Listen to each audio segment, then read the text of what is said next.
দার্জিলিংয়ে তৃণমূল মহিলা কংগ্রেসের মিছিল, প্রার্থী গৌতম দেবের সমর্থনে শক্তি প্রদর্শন।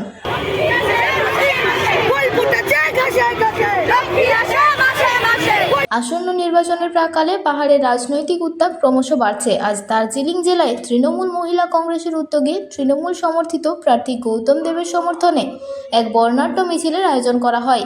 মিছিলে অংশ নেন তৃণমূল মহিলা কংগ্রেসের বহু কর্মী ও সমর্থক। দলীয় পতাকা, ব্যানার ও স্লোগানে মুখরিত হয়ে ওঠে দার্জিলিং শহরের বিভিন্ন এলাকা। নারী কর্মীদের উপস্থিতি ছিল চোখে পড়ার মতো। মিছিল থেকে রাজ্যের উন্নয়নের ধারাকে এগিয়ে নিয়ে যেতে গৌতম দেবকে জয়ী করার আহ্বান জানানো হয়। পাশাপাশি বিরোধীদের বিরুদ্ধে তীব্র আক্রমণ শোনান নেত্রীরা। আয়োজকদের দাবি, এই মিছিল পাহাড়ে তৃণমূলের সংগঠনকে আরও মজবুত করবে এবং আগাম নির্বাচনে জয়ের পথে বড় বার্তা দেবে। অন্যদিকে রাজনৈতিক মহলের মতে এই ধরনের শক্তি প্রদর্শন আসন্ন নির্বাচনে গুরুত্বপূর্ণ ভূমিকা নিতে পারে।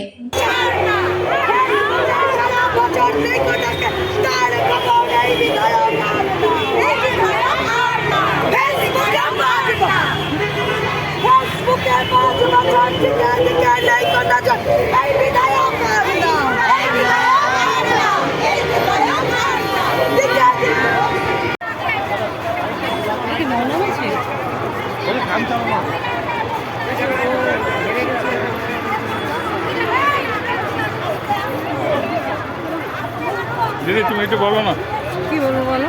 এই সম্পর্কে, হ্যাঁ, র্যালিটা সম্পর্কে।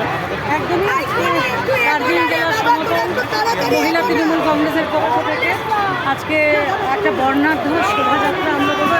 নির্বাচনকে সামনে রেখে আমরা একটাই কথা বলবো, মমতা বন্দ্যোপাধ্যায় চতুর্থবারের জন্যে বাংলার মসনদে বসতে চলেছে এবং সেই বিষয়ে সবথেকে যারা এই বিগত তিনটে নির্বাচনের সাথে চতুর্থ নির্বাচনে 15 বছর ধরে যে নির্বাচন চলছে, মমতা বন্দ্যোপাধ্যায় যে অগ্রণী ভূমিকা যারা তাকে মসনদে বসাতে করেছেন মহিলারা, সেই মহিলারাই আজকে শিলিগুড়ির রাজপথে এবং চতুর্থবারেও তারা অগ্রণী ভূমিকা পালন করছেন এবং তারাই দিদি যাদের উপর বিশ্বাস ভরসা করেন, এই মায়েরা বোনেরা, বাংলার মায়েরা বোনেরাই দিদিকে চতুর্থবারের জন্য মুখ্যমন্ত্রী করতে চান।